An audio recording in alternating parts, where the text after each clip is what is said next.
Seguimos en Esquina América y como les habíamos prometido hace un tiempito nada más, bueno, mensualmente vamos a tener la presencia de Carlos Godoy. Hola Carlos, muy buenos días, ¿cómo estás? ¿Qué tal, Magali Sol? ¿Cómo va? ¿Cómo viene el programa? Bien, muy bien, la verdad que estamos muy contentas con tu presencia aquí, volviendo a los estudios virtuales de Esquina América.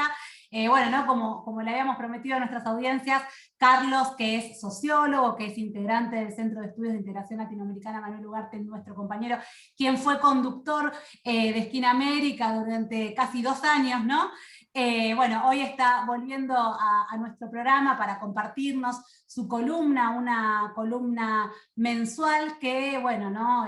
Para no extrañarlo tanto, ¿no, Sol?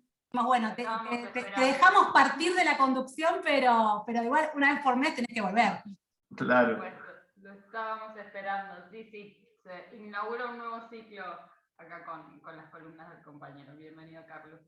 Gracias, Así gracias, es. compas. Buenísimo, buenísimo. Sí, la verdad que es un lindo espacio, es un lindo espacio para reflexionar acá, para poder darle también un poco de escape a esas reflexiones que desde el Centro Ugarte todos y todas realizamos constantemente, ¿no? Sobre la región, que a veces nos persiguen en las noches y en las vigilias, esas reflexiones sobre lo que está pasando en los distintos países y en general en la patria grande, ¿no? Que nunca deja de moverse, ¿no? Que nunca deja de darnos algunas sorpresas. Así que muy contento de tener esta oportunidad de participar, de continuar participando en Esquina América una vez al mes. Mara. Así es, así es, así es. Bueno, Carlos, hoy nos vas a contar un poco, nos vas a compartir algunas claves para poder pensar particularmente en los pueblos indígenas, el movimiento indígena, cómo se está, cuál es su rol, ¿no?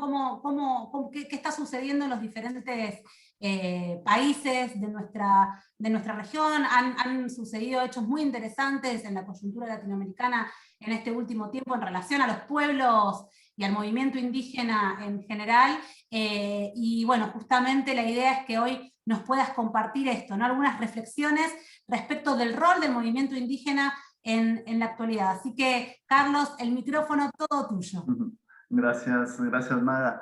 Pues sí, como vos decías, han venido sucediendo algunas cosas, como decía hace un ratito, América Latina no deja nunca de moverse, no deja nunca de dar algún tipo de sorpresa. Y bueno, y han habido, ¿no? Sorpresas desagradables, como fue el asesinato del presidente de Haití, o bueno, la constante agresión de Estados Unidos hacia distintos países como Venezuela, como Cuba, que ha estado muy amenazada en el último mes, o Nicaragua ahora que enfrenta también un proceso electoral, ¿no? Pero más allá de esas sorpresas desagradables, también hay algunas señales, ¿no? De cambio, de transformación que se van dando, que por supuesto no podemos interpretar de manera determinista, es decir, no podemos decir hacia dónde van ni nada, pero sí nos permiten, por ejemplo, o por lo menos, mejor dicho, ver la posibilidad del surgimiento de alternativas, ¿no? En diferentes países. Y lo que me ha llamado poderosamente la atención en este último mes, por lo menos, ha sido precisamente esto que mencionábamos y que es el tema del que vamos a conversar, ¿no? Que es el tema de los pueblos originarios, pueblos indígenas, de distintos países y más allá de lo que ellos tienen para aportar, la sociedad o las sociedades latinoamericanas en donde ellos hacen vida o aquellos otros pueblos con los que comparten sus territorios, los están viendo, ¿no? Y digo esto porque es particular lo que ha sucedido en un solo ciclo, es decir, y muy próximo también a la celebración de la Pachamama, ¿no? Que fue este 1 de agosto.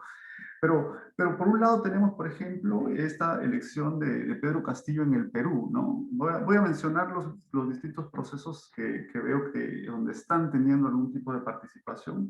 y después, si quieren, vamos a tratar de hacer un análisis general desde el punto de vista que les decía antes, ¿no? Entonces, tenemos una elección de Pedro Castillo, ¿no?, que llega de una pugna muy intensa a la presidencia del Perú, un país con una presencia indígena también muy grande, ¿no? Es decir, no hace falta que hagamos historia acá muy profunda o que nos calcemos las botas de arqueólogo o arqueóloga para poder desenterrar pues, las diversas culturas que habitaron y que todavía habitan el Perú. Lo mismo podemos decir entonces también de el proceso que está sucediendo en Chile, ¿no?, con la constituyente, y que tiene o que ha tenido uno de sus puntos más interesantes, el que haya sido nombrada una indígena, una mujer indígena, para presidir ese proceso de construcción de un nuevo consenso, de una nueva carta magna, ¿no? Es decir, lo que es como el manual general de instrucciones de un país va a estar presidido por una mujer indígena, por una mujer mapuche en este caso. Paralelamente o muy cercano en el tiempo se ha dado también un proceso en el Ecuador en donde ha llegado a la presidencia del mayor movimiento indígena, que es la CONAIE, que es la Confederación de Nacionalidades Indígenas del Ecuador, un personaje muy interesante que ganó un poco de notoriedad más allá del movimiento indígena, más allá del Ecuador incluso, durante las manifestaciones del 2019 y en contra de las políticas de ajuste del gobierno de Lenín Moreno.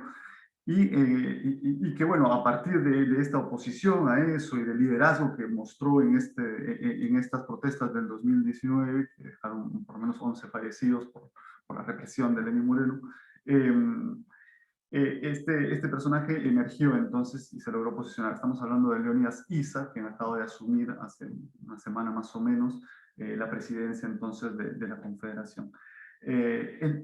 Y hablamos de esta presidencia porque no pareciera que es un giro de 180 grados en la postura o por lo menos en la dirección del movimiento indígena en el Ecuador respecto de lo que fue su posicionamiento político durante las elecciones que terminaron con el neoliberal Guillermo Lasso en el poder, ¿no? Y bueno, y finalmente, entre todos esos procesos, quiero enumerar un cuarto que es más arriba, más hacia el norte y que tiene que ver con Centroamérica y particularmente con Guatemala.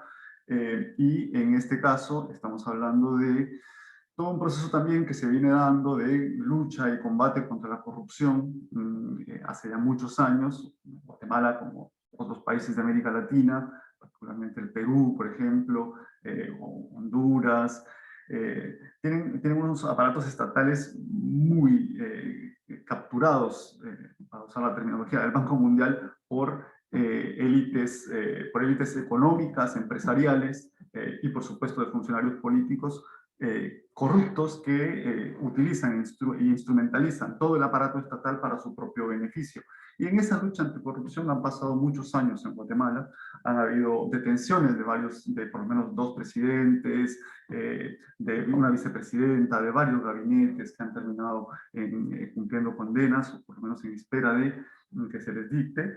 Y bueno, hace una semana y media más o menos, o 2 semanas mejor dicho, sí, hace 15 días, el actual presidente Alejandro Yamatei, un presidente neoliberal, una persona que está incluso, que fue procesada incluso por ejecuciones extrajudiciales en el pasado por su rol como director de las penitenciarías de Guatemala, a través de la fiscal general de la República, del Ministerio Público, ¿no?, que es el Ministerio Público en Guatemala es el ente encargado de hacer que la justicia se cumpla, destituyeron al fiscal anticorrupción, ¿no? Y el fiscal anticorrupción en Guatemala, Francisco Sandoval, era como una piedra angular de ese proceso, un hombre con mucha confianza, no solo de la ciudadanía, que me parece a mí lo más importante, sino también, ¿no?, de organismos internacionales, de otros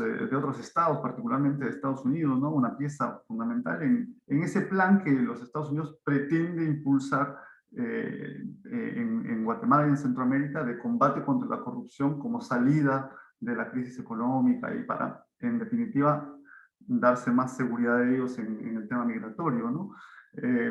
Pero bueno, este fiscal que estaba adelantando algunos procesos de investigación en contra del presidente Yamatei y en contra de su círculo de poder, es destituido.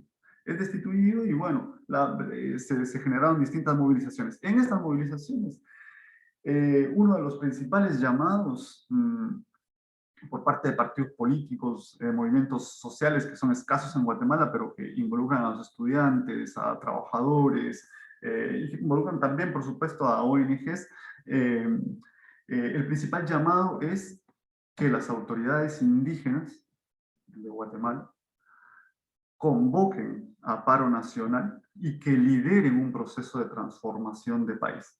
Es decir, no es algo menor, es la primera vez en la historia que las fuerzas políticas y sociales del país tienen una claridad, no vamos a decir si es la claridad, pero una claridad de lo que podría conducir a una transformación de la situación de esto, ¿no?, de abandono en el que vive Guatemala. Y es ese, que las autoridades indígenas, las únicas que cuentan hoy, dice un comunicado o manifestaron algunos partidos políticos en conferencia de prensa, son los únicos que tienen legitimidad, las únicas autoridades que tienen legitimidad. Y particularmente se refieren a una autoridad que es la de los 48 cantones de Totonicapán, que es una instancia de coordinación ancestral, en realidad más o menos data del siglo XV, que ha tenido mutaciones y todo, pero que es un ente colegiado de pueblos indígenas que a través de los siglos ha buscado mantener una soberanía, si se quiere, es decir, incluso ante el Estado guatemalteco, para y por el bien de la comunidad. De la comunidad, en este caso, maya quiché, ¿no? Estamos hablando de Guatemala, más que incas y quechas y quichuas, el maya, más otros pueblos, pero casi la mayoría, en su mayoría, de raíz maya. Entonces, bueno, vienen siendo unos procesos que creo yo, nos hablan más allá de lo que viene.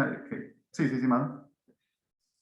Sí, no, Carlos, que en ese sentido, qué interesante todo lo que estás contando, ¿no? ¿Y por qué crees, como para ampliar, como para poder entender un poco más, por qué crees que hoy las fuerzas políticas, los movimientos sociales de trabajadores y trabajadoras de Guatemala le están otorgando este reconocimiento a las organizaciones indígenas y esta legitimidad? ¿De dónde surge, digamos, ¿no? No sé si esto, vos recién mencionabas que, bueno, tiene una ancestralidad, digamos, ¿no? Que se viene sosteniendo una soberanía, pero bueno, quizás vos decías también que es la primera vez que ocupan este rol tan importante. ¿Qué te parece que es lo que sucedió, como para poder entender un poco más, que esté marcando como este viraje y esta mirada hacia los pueblos indígenas, los pueblos ancestrales, ¿no? ¿Por dónde la ves? Yo creo que una de las primeras cosas que hay que señalar es eso, ¿no? Que en la sociedad guatemalteca ha habido un quiebre que se dio en el 2015 precisamente en esta lucha anticorrupción, de donde emergieron una serie de movimientos con mayor fuerza. El movimiento indígena guatemalteco no se puede, le podemos decir movimiento indígena, pero estamos hablando de pueblos indígenas en realidad, ¿no? Que desde la llegada de los españoles, en 1524 más o menos a Guatemala, y de todo el tema de la conquista, resistieron. En Guatemala hay historias, por ejemplo, de pueblos que están a 30 kilómetros de la ciudad de Guatemala, que son básicamente pueblos sin conquistar, es decir, pueblos que resisten a la aculturación, que resisten al mestizaje o a la ladinización, como se dice en Guatemala, y que, por ejemplo, en el siglo XVII y siglo XVIII le imponían a la corona española, es decir, a las autoridades coloniales, su idioma. y tenían que tener las autoridades coloniales personeros que hablaran el cachiquel en este caso, otro idioma maya, para poder mantener comunidad con ellos. Pero bueno, más allá de esta cuestión más histórica, lo cierto es que hay un quiebre y estas fuerzas logran para el 2015-16, en esas elecciones, ya aglutinar otras fuerzas. Y en las últimas elecciones, que son las donde gana Alejandro Giammattei, llega una mujer indígena también, Thelma Cabrera, proveniente de un movimiento indígena y campesino, que ya tiene unas propuestas que son, si uno quiere, el ejemplo o que siguen la línea de los procesos que han tenido en Sudamérica. Centroamérica es particular porque ha sido muy limitado lo que ha podido participar, quizá por su cercanía con Estados Unidos y por la configuración de sus élites económicas, de los procesos de transformación que se dieron en América del Sur durante el inicio del siglo XXI. Y sin embargo, lo primero que más o menos tiene un arraigo en estos movimientos sociales más masivos es precisamente el tema de lo plurinacional. El tema de un poco la línea de lo que sucedió en Bolivia. ¿Y por qué? Porque bueno, y ahí también hay una parte de ese quiebre que hay, en donde hay un reconocimiento de que, bueno, Guatemala tiene que buscar ese camino porque tiene casi un 50% de pueblos indígenas. Es decir, estamos más o menos parecidos a Bolivia, en donde esto también tiene un peso demográfico importante y que se trata de poblaciones que han estado excluidas históricamente. Es decir, estamos hablando de que hay un 50% de la población que no tiene participación cultural, política, más sí económica en estos países, ¿no? Es decir, en donde su cultura no está representada directamente, como por ejemplo está hoy en Bolivia, ¿no? Y esto no es una cuestión, es decir, cuando está representada la cultura indígena en estos países en donde están, uno los ve como parte del patrimonio. Hay países como Guatemala, hay países como Chile, por ejemplo, donde uno dice, bueno, vamos a ver cuáles son los pueblos indígenas de estos países. Y uno los encuentra en el Ministerio de Cultura.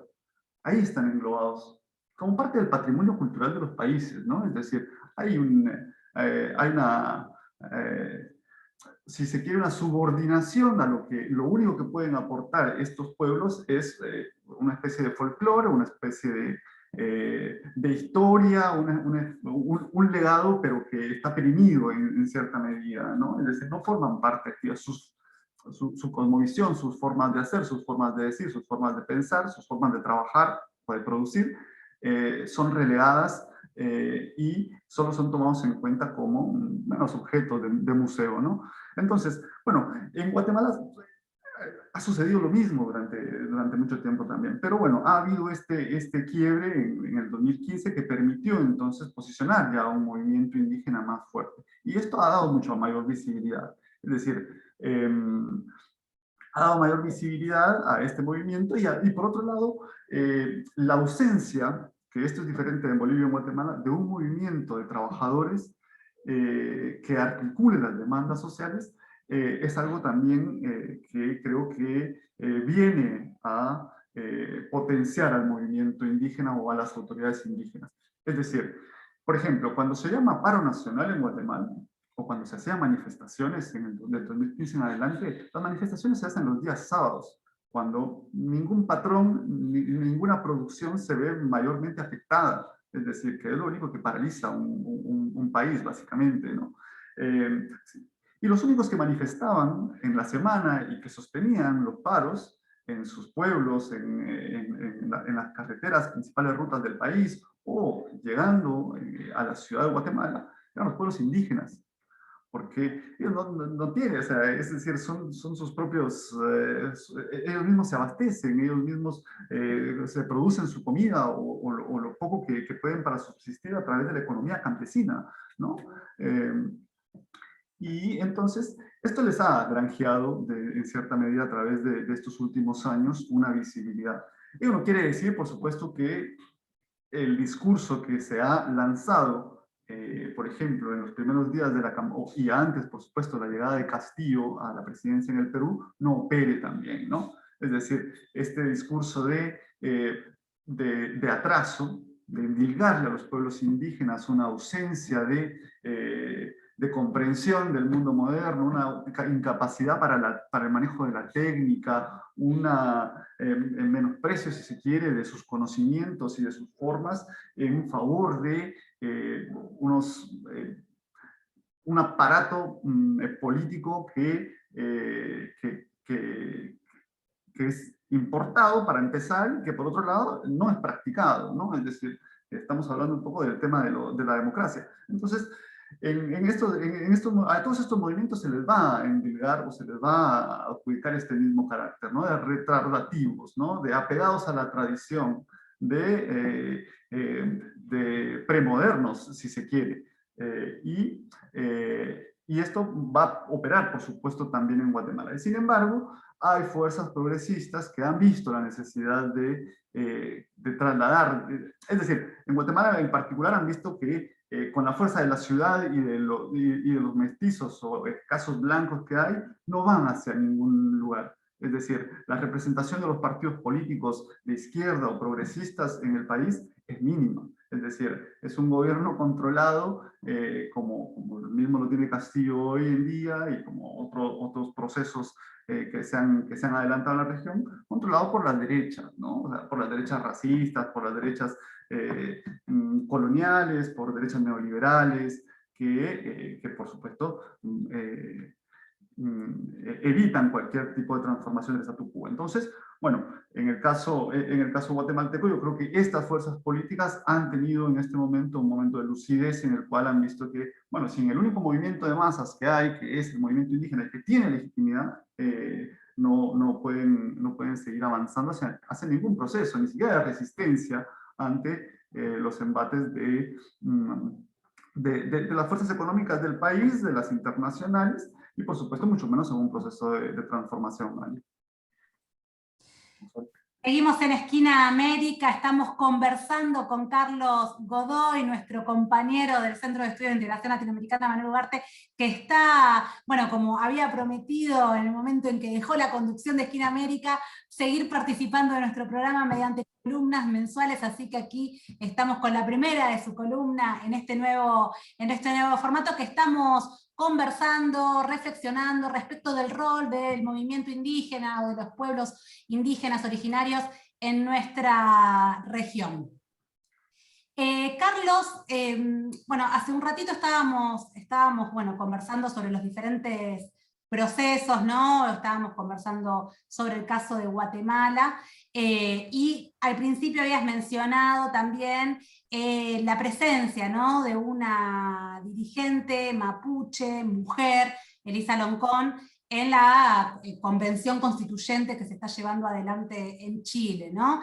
Y justamente en estos días se hizo el balance del primer mes de funcionamiento de la convención, y es interesante porque ella planteó que se estaba dando un ejercicio, ella decía, por un lado, bueno, un ejercicio de democracia participativa, hablaba de otros paradigmas de diálogo, ¿no? Que a partir de la instalación, la instauración de esta constituyente, de esta convención, se empiezan a expresar, digamos, esto, ¿no? Como diferentes espacios, dice, ya no tenemos que hablar de derecha, izquierda y centro, sino pensar en otros paradigmas de diálogo, y ella justamente dice cómo la paridad, se está instalando la interculturalidad, se está instalando el diálogo honesto, y el sentimiento de amor entre nosotros para poder trabajar. Bueno, interesante, ¿no? Lo que plantea una dirigente que obviamente no tiene, por un lado digo, hablar de interculturalidad ya de por sí, ¿no? Habla de este reconocimiento a los pueblos originarios, a los pueblos indígenas, ¿no? Que esto se plantee en una convención. Esto ya ha sucedido en lo que es la Constitución del Ecuador, la Constitución de Bolivia, obviamente, ¿no? Acá hay, digamos, unas experiencias, unas trayectorias que ya en nuestros pueblos latinoamericanos han transitado y que evidentemente en Chile, digamos, parece que va también un poco por ese lado, ¿no? Y poder pensar, obviamente siendo ella indígena, siendo mapuche y siendo mujer, ¿no? Eso por un lado interesante que esté mencionado en este planteo, pero también esto que decía, ¿no? Trabajar con amor, ella planteaba. El sentimiento de amor entre nosotros para poder trabajar y pensar política, amor, es como, a veces puede sonar medio raro. ¿Qué te parece y qué nos puedes contar de este proceso que se está llevando adelante en Chile? Bueno, yo quisiera eso, no sé, traer, si quieren, un contraejemplo a los dichos de Elisa Loncón, ¿no? En este primer balance, y voy a traer al rey Carlos III de España en esto, ¿no? En esta contraposición de la interculturalidad, de la pluralidad, del amor y todo eso.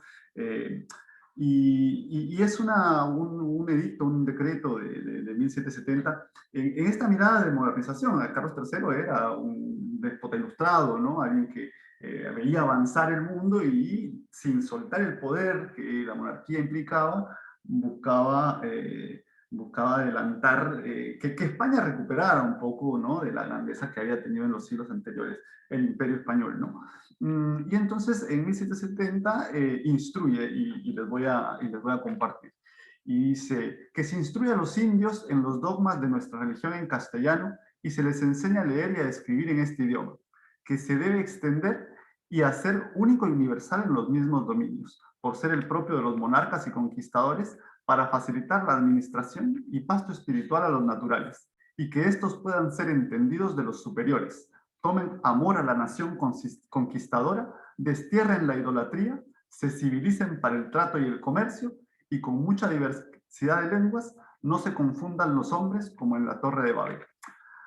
Hay ahí, desde luego, eso, ¿no? Una visión completamente distinta, y que más allá de que por ejemplo, uno dice, no podemos renegar de nuestra herencia hispánica, no podemos renegar tampoco, o no podemos calificar estos dichos del rey, es decir, de que lograron su cometido en todos los rincones del continente o del imperio, ni de que la iglesia cumplió el mismo rol en todas sus ramas o líneas, pero lo que sí hay por parte de ese pensamiento, ¿no? Ni siquiera voy a seguir hablando del rey, voy a decir de este pensamiento de modernizar, de avanzar, ¿no? De ir de la línea de atraso hacia adelante, una línea de progreso imaginario, es esta cuestión de homogeneizar, ¿no? Es decir, de que lo homogéneo es bueno. ¿Es bueno para qué? Lo dice el decreto, para el comercio. Es bueno para el comercio. Es bueno para que tengamos trato y podamos comerciar sin ningún problema. Es bueno para que todos paguen sus impuestos. Es bueno para que entienda a sus superiores cuando le da una orden. Es decir, entonces, ahí hay una diferencia, ¿no? En esta otra visión que nos está transmitiendo Elisa Loncón en este balance. Hay un mensaje de interculturalidad, ya no de multiculturalidad, ¿no? De juxtaposición, de, bueno, sí, estamos compartiendo acá el territorio indios, negros y mestizos, y arriba los blancos, por supuesto, sino estamos tratando de comprendernos, ¿no? Estamos tratando de entablar diálogos que vayan más allá, que sean más profundos y que nos permitan construir colectivamente. Y por supuesto que el tema del amor, que también está mencionado en el decreto del rey de otra manera, no es el amor a la nación conquistadora, así de fuerte, es una dimensión realmente que es no explorada, ¿no? Es decir, recordemos que el pensamiento occidental en cuanto político, en cuanto técnico, científico, que el aparato estatal se apropia para hacer avanzar económicamente no vamos a decir a las naciones, ¿no? A las clases poderosas, destierra todo lo que es emoción. Lo califica de esto, ¿no? Lo puede calificar como idolatría, como decía ese decreto, ¿no? Que es muy claro, como de locura o como de femenino, ¿no? Algo que el Estado tampoco estaba bueno que lo tuviera, que el avance y el progreso no estuviera atravesado por estas líneas del corazón, por estas líneas de lo emocional.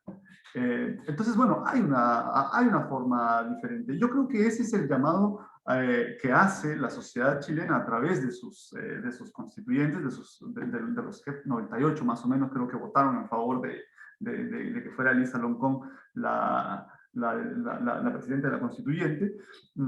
Hay un llamado también de la sociedad guatemalteca hacia estos dirigentes, estas autoridades indígenas ancestrales, que dice, ustedes tienen otras formas, ustedes tienen otras maneras y lo han demostrado a través del tiempo.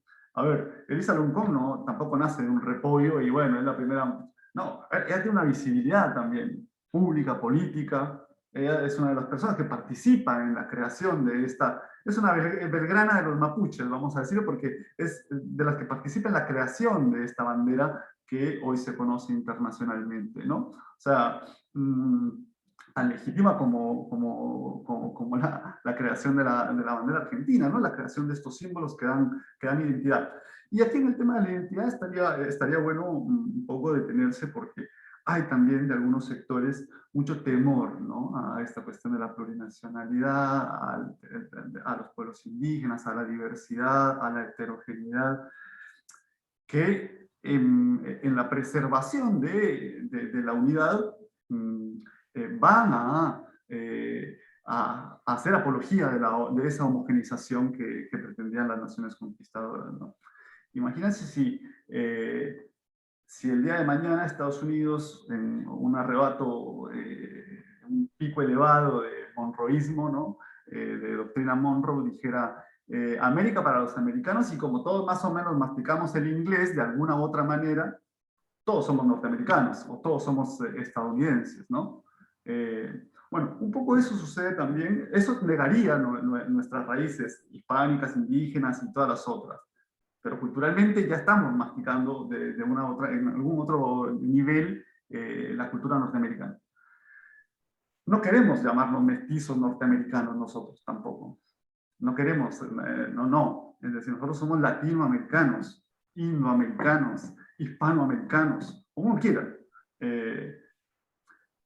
Pero tampoco podemos imponer ese proceso a otros pueblos que durante siglos, ya no durante 100 años, que ha sido el dominio más o menos norteamericano, sino durante otros 400 más, es decir, durante más de 500 años, han preservado sus lenguas, han preservado sus formas, sus idiomas, han preservado sus formas de organización, y que comprenden, además, que,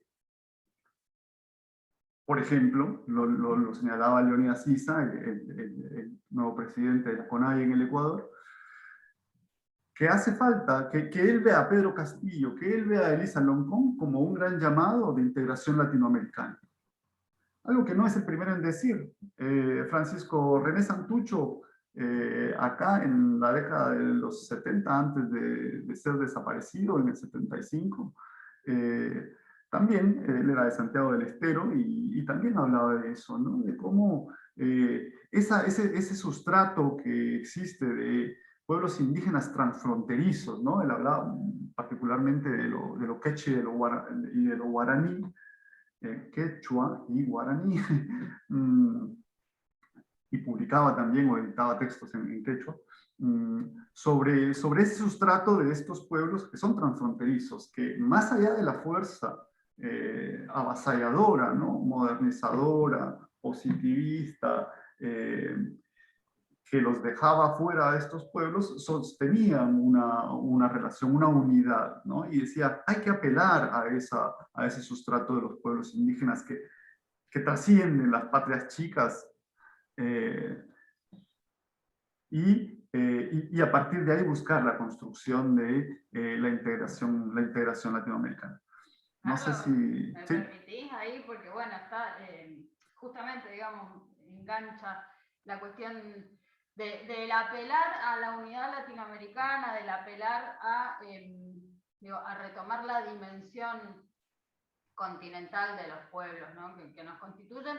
Recientemente Evo Morales ha hecho un llamamiento muy fuerte, ¿no? Y con Evo todo lo que hay detrás, digamos, pero esta iniciativa de RUNASUR que se viene masticando ya hace varios meses, de hecho empieza a aparecer como hacia finales del año pasado, ha tomado ahora una dimensión particular a través del decálogo que ha sido recientemente publicado y donde Evo es muy claro, e insisto con esto, digo, es Evo siendo la voz de los movimientos y de la articulación y de los actores políticos que hay detrás de RUNASUR, pero digo, llama a la construcción y al fortalecimiento de la unidad de esta América plurinacional, ¿no? Y cada uno de los puntos es súper interesante, pero digo, hay como puntos particulares, un llamamiento a la descolonización, a la despatriarcalización,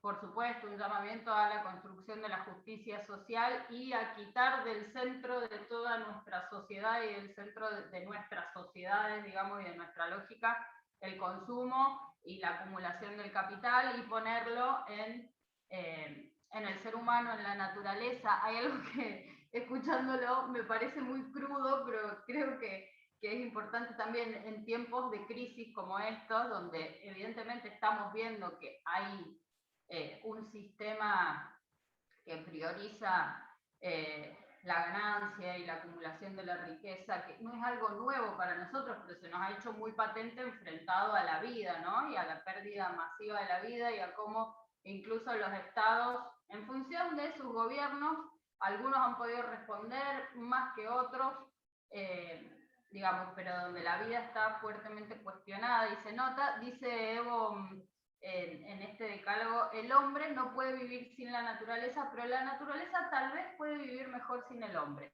Digo, y esto es realmente crudo, pero de alguna manera no deja de ser una realidad que los pueblos originarios y la cosmovisión de estos pueblos tienen mucho más claro que no sé, que la cosmovisión moderna o capitalista, o, digamos,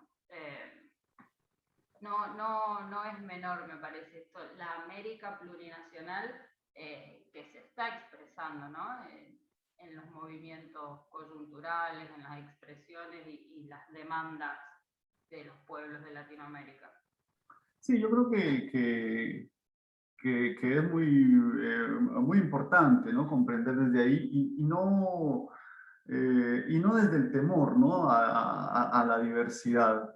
Es decir, es importante comprender que son demandas justas, que son pueblos que existen, que han persistido y que por lo general contribuyen al desarrollo de las sociedades en las que están insertas, incluso en este aspecto que vos bien mencionás del tema de la naturaleza, ¿no? Es decir, por mencionar solo algo, los 48 cantones de Guatemala, esta autoridad a la que están convocando, tiene un manejo de los bosques alrededor de su municipio que es modelo, incluso a nivel internacional, de cómo se maneja, cómo se gestiona el tema del uso de la madera y de la leña por una comunidad, ¿no? O sea, y entonces hay toda una, si se quiere, reserva en esas lógicas. No necesariamente para que sean impuestas, trasladadas, porque lamentablemente hemos avanzado en un nivel de civilización occidental en los cuales es muy difícil pretender que toda la sociedad argentina, por ejemplo, de 40 millones, o las brasileñas, o las grandes ciudades, Sao Paulo, o México con todo Ciudad de México con todo su conurbano, de pronto se trasladen al campo, ¿no? Hay quienes dicen, y bueno, volver al campo acabaría con el campo.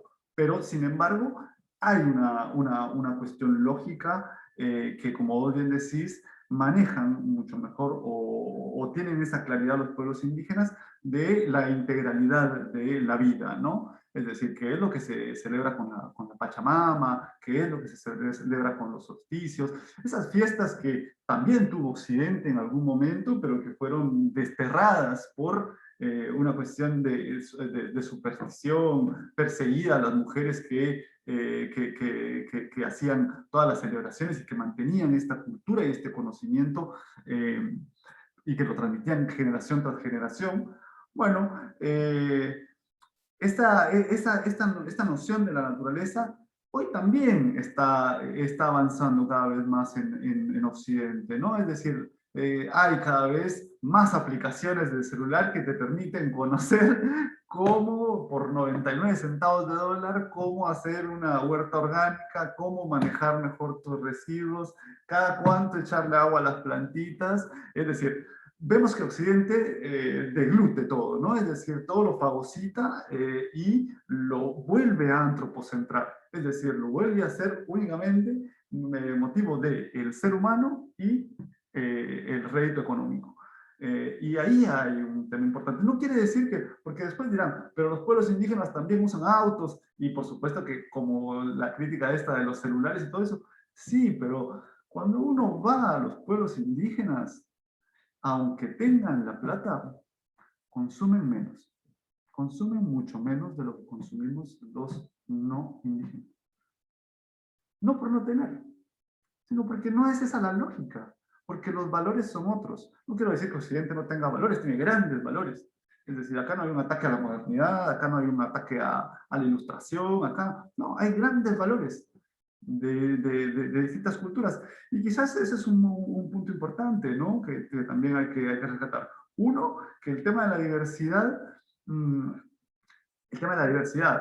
étnica, cultural, sexual, de todo tipo, no tiene por qué ser una amenaza, y por lo general son demandas que se arrastran desde hace mucho tiempo, que son legítimas, y que lo que hay que sacudirse es la pereza intelectual y política de buscar las maneras de articular esas demandas para un proyecto de justicia social, ¿no? Me parece que ese es uno de los primeros puntos a tener en cuenta, sí, Mama.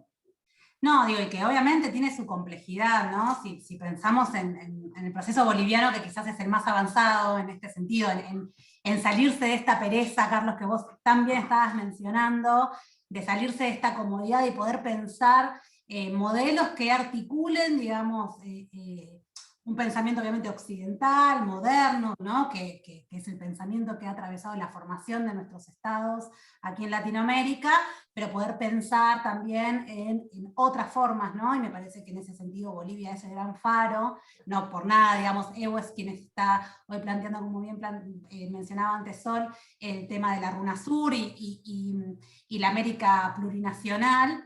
Digo, es un faro, plantea al interior del Estado Plurinacional de Bolivia 36 pueblos y naciones, como siempre decimos acá. Ahora, no es fácil el proceso.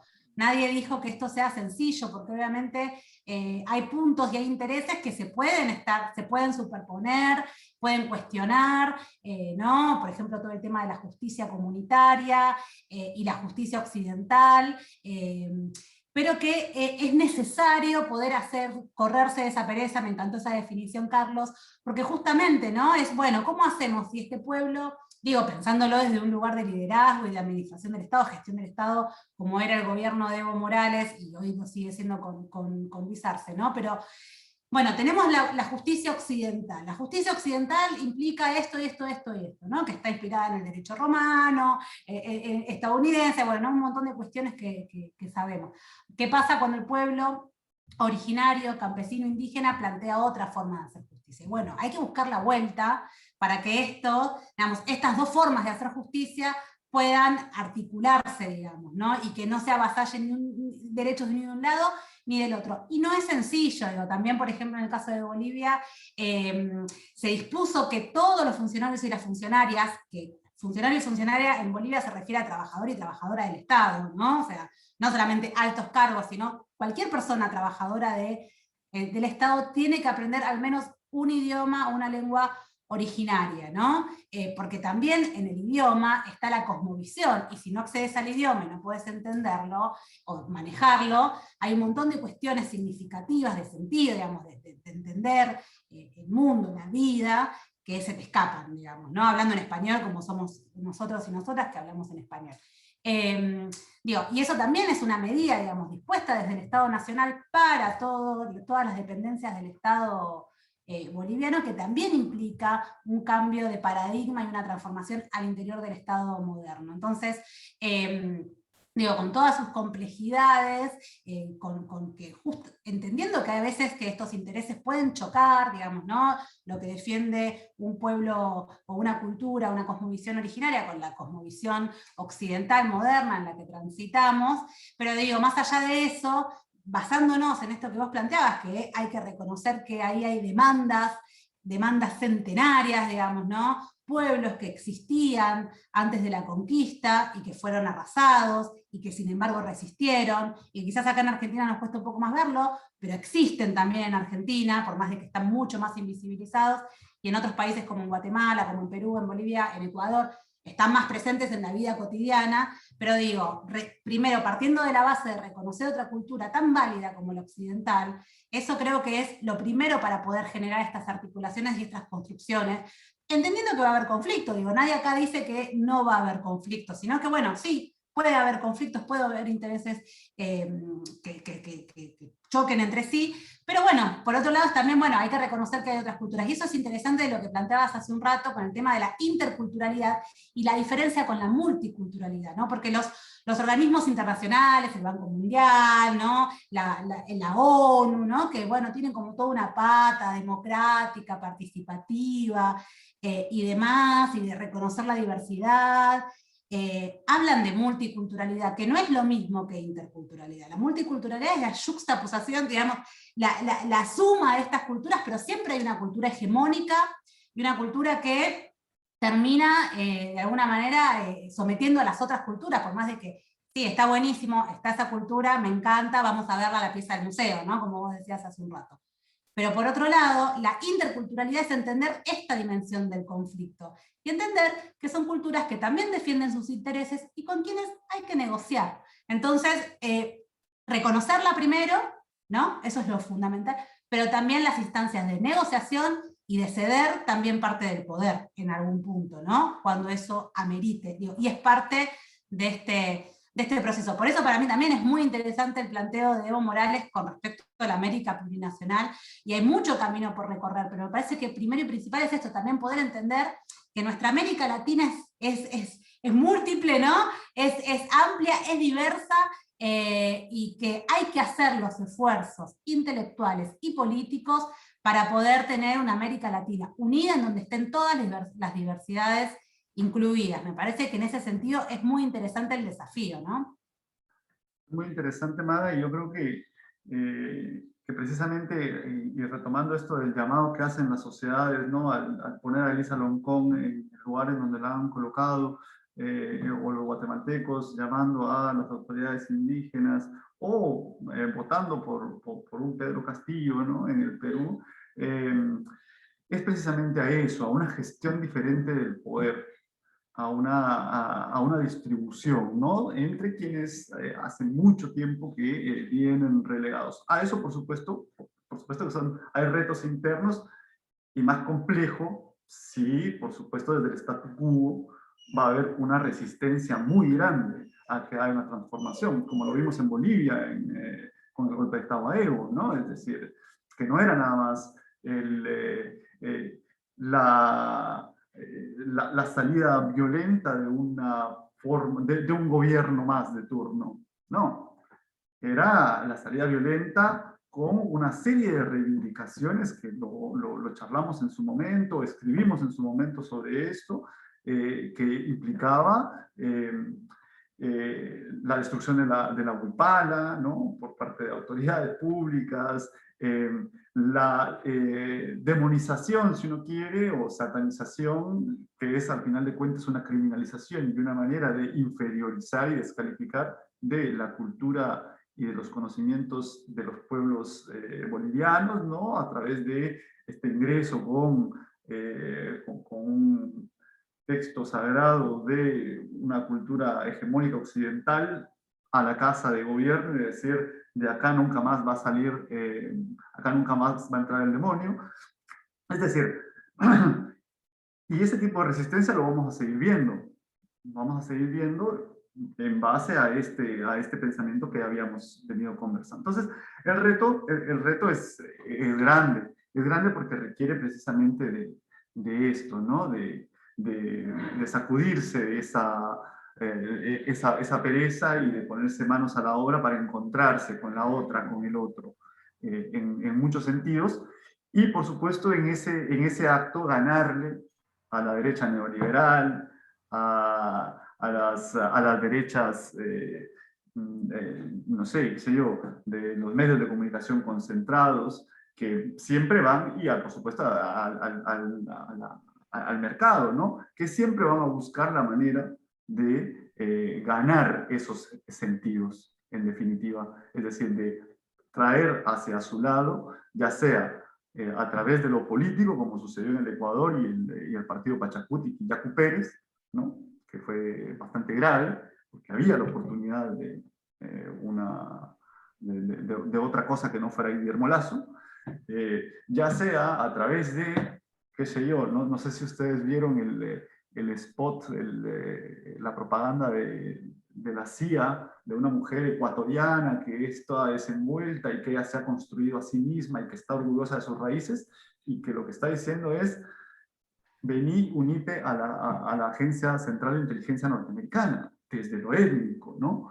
Entonces, por supuesto que van a ser funcionales, por supuesto que las divisiones y la heterogeneidad es eso, es una manta que muestra sus diferentes componentes, y el que más trabaje por ellas se la va a llevar. Si nosotros bajamos los brazos o nos cerramos a una sola identidad, entonces, bueno, vamos a tener ahí mucho más trabajo que dar en lo político, en lo cultural, en lo ambiental, en todos los frentes, si no logramos eso, articular para un proyecto de justicia social y para un proyecto de un humanismo que tiene la América Latina en un futuro, ¿no? Yo creo que esto, Carlos, no es un ataque a Occidente, y vos decías, no tiene que ver con desconocer los grandes valores de Occidente, sino con reconocer sus debilidades, digamos, y su debilidad particularmente en relación a que ha fracasado el modelo económico, ¿no? Ese modelo que se ha impuesto como si fuera el único y el mejor, desconociendo otras formas de organización de vida que además nos preexisten y que particularmente en Latinoamérica están todo el tiempo latiendo, están todo el tiempo presentes, no han dejado de latir como resistencia, digamos, frente a la colonización que implicó al principio la muerte física, el genocidio masivo y luego cultural. Entonces, no es menor que por ahí esto, como humanidad, reconozcamos el fracaso de un modelo que estamos a tiempo probablemente de revertir, que es necesario que pensemos, bueno, en términos integrales, cómo recuperar y poner en primer lugar la vida, y en eso nuestros pueblos originarios tienen mucho que enseñarnos y no han dejado de hacerlo cada día. Creo que un poco tiene que ver con eso, digo, para no mostrarnos como, bueno, estos vienen a golpear la construcción de Occidente. Bueno, no es eso, es que inevitablemente debemos reconocer el fracaso de un sistema económico. En esas estamos, Sol, Carlos. Muchas gracias, Carlos, por tu participación. La verdad que nos quedamos acá manija, ¿no? Queriendo más, pensar más. Siempre un poco pasa eso y está bueno poder compartirlo con nuestras audiencias. Un poco son nuestros debates dentro del Centro de Estudios, y que nos parece también importante poder compartir, abrir, socializar esto, ¿no? Porque bueno, obviamente son debates, tiene que ver con nuestra sangre, con nuestra identidad, con lo que somos, y entonces por eso quedamos así como medio manijas, pero bueno, nada, invitado ya sabes, Carlos, para seguir profundizando y reflexionando sobre estos temas, ¿no? tan importantes para nuestra América. Gracias, Mada, gracias, Sol, y bueno, sí, vamos a estar acá entonces acompañándolas por lo menos una vez al mes con eso, con más, como vos decías, las reflexiones y las discusiones del Centro de Ugarte por construir eso, ¿no? Por aportar a una Latinoamérica unida. Pasó por Esquina América Carlos Godoy, sociólogo e integrante del Centro de Estudios de Integración Latinoamericana Manuel Ugarte.